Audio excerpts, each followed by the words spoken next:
Militer dan pemerintah Israel memiliki sejarah panjang dan terdokumentasi dengan baik dalam membuat pernyataan-pernyataan yang salah dan menyesatkan untuk menutupi dan mengelak dari tanggung jawab atas kejahatan perang yang mereka lakukan terhadap warga Palestina.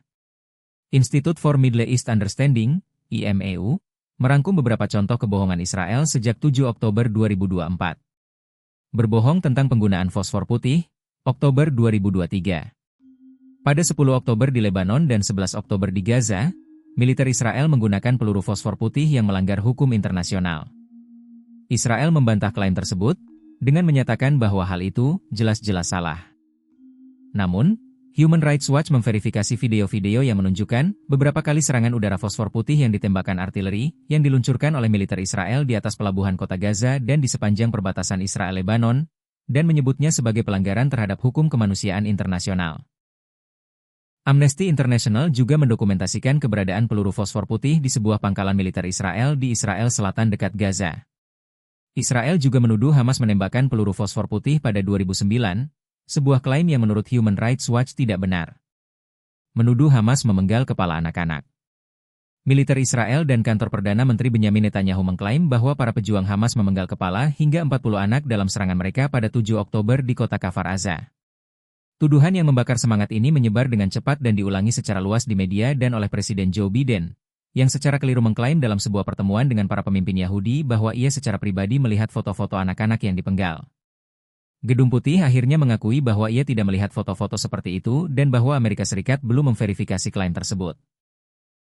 Namun, para jurnalis Israel yang mengunjungi lokasi pemenggalan tidak melihat adanya bukti yang mendukung tuduhan tersebut dan para pejabat militer Israel yang mendampingi mereka juga tidak menyinggungnya.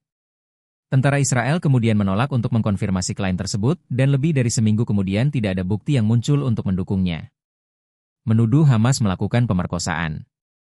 Para pejabat Israel mengedarkan klaim bahwa para pejuang Hamas memperkosa para wanita selama serangan mereka pada 7 Oktober, yang secara luas diulang-ulang di media Amerika Serikat dan oleh para politisi Amerika Serikat, termasuk Presiden Biden dalam sebuah pidato di televisi nasional.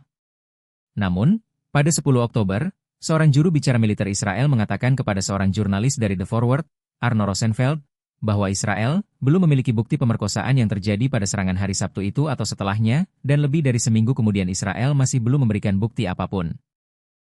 Wartawan Rosenfeld juga menelusuri bagaimana cerita tersebut menyebar berdasarkan klaim-klaim yang dibuat oleh orang-orang yang tidak benar-benar mengatakan bahwa mereka menyaksikan pemerkosaan yang dituduhkan. Membantah serang warga sipil di rute aman. Pada 13 Oktober, sebuah konvoi warga sipil yang melarikan diri dari kota Gaza sebagaimana diperintahkan oleh militer Israel melalui jalan yang diidentifikasi sebagai rute aman oleh Israel, dihantam serangan udara Israel, menewaskan 70 orang dan melukai sedikitnya 200 orang.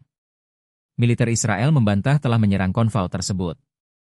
Namun, Amnesty International memverifikasi video serangan tersebut dan menyimpulkan bahwa itu adalah hasil dari serangan udara. Menuduh Hamas mengebom rumah sakit Al-Ahli di Gaza.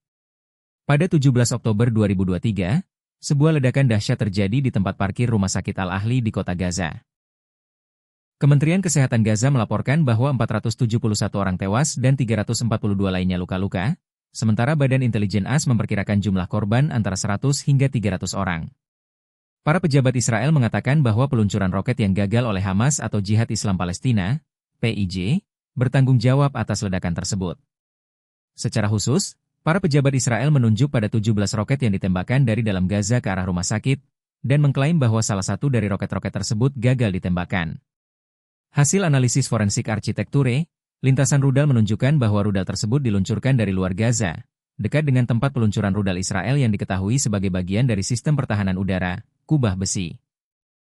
Sejak itu, Israel bahkan secara terang-terangan telah meledakkan sebagian besar rumah sakit di Gaza dengan dalih mencari markas Hamas. Tuduhan UNRWA terlibat serangan 7 Oktober.